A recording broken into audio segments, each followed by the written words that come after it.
was standing there with a gun in my pocket. Knew you were going to shoot him? Sorry? Knew you were going to shoot him? Absolutely. Okay.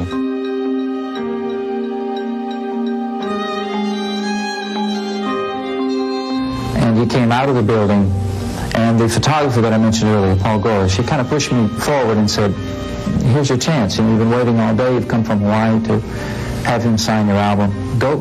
And I was very nervous.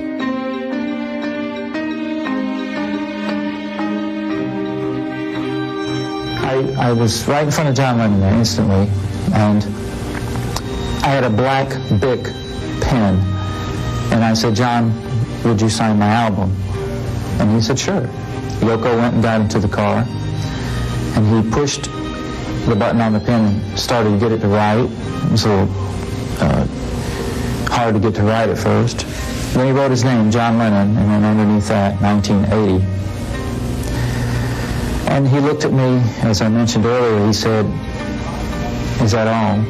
Do you want anything else? And I felt then and now that he knew something subconsciously, that he was looking into the eyes of the person that was going to kill him.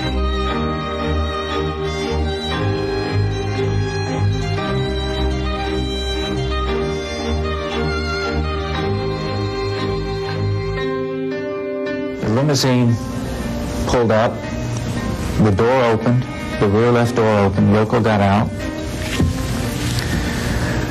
John was far behind, say 20 feet when he got out. John came out, and he looked at me, and I think he recognized, here's the fellow that I signed the album earlier.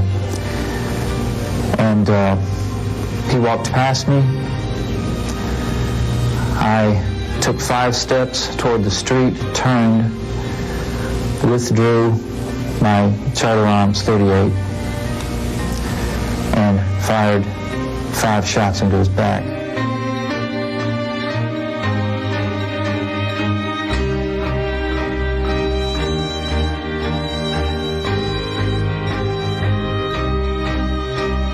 This evening, John Lennon arrived at the emergency room at the Roosevelt Hospital. He was dead at the time of his arrival. Numerous resuscitative efforts were made after his arrival in the hospital, including transfusions, surgical procedures, other procedures, but in spite of the effort of many physicians and after many procedures, we were unable to restore the life of Mr. Lennon.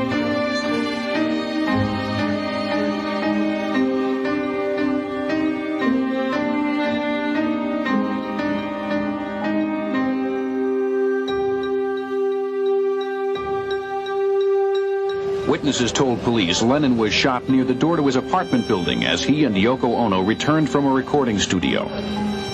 I saw John and Yoko get out of the limousine, and then I heard 4 or 5 shots. They were ear-shattering. I heard Yoko, and I heard a woman screaming. It was Yoko. She was screaming, help me.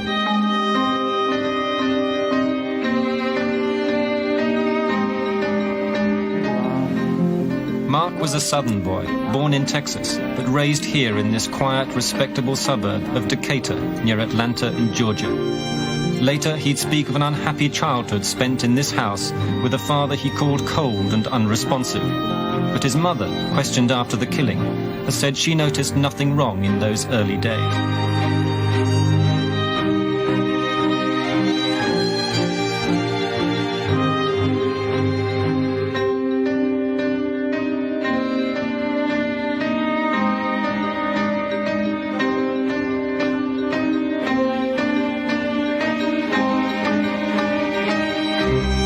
A detective who questioned him at a nearby police station said he is Mark Chapman, a 25-year-old Hawaiian who has been in New York 1 week.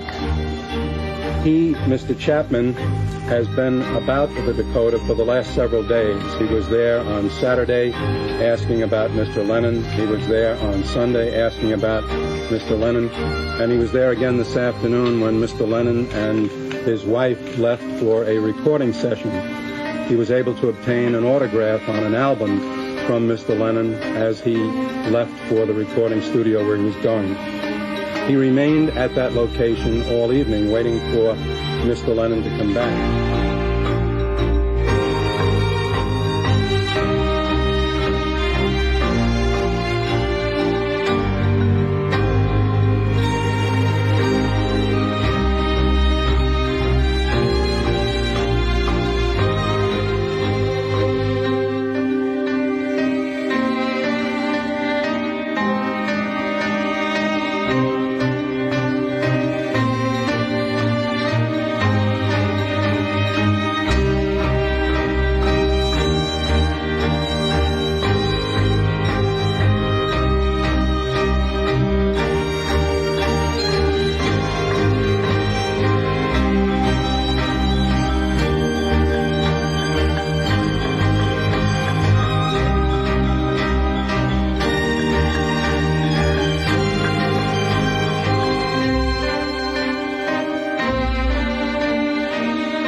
like the night it happened. I just had to be here. His lyrics, his philosophy, his attitude toward life, his little signposts that he left along the way.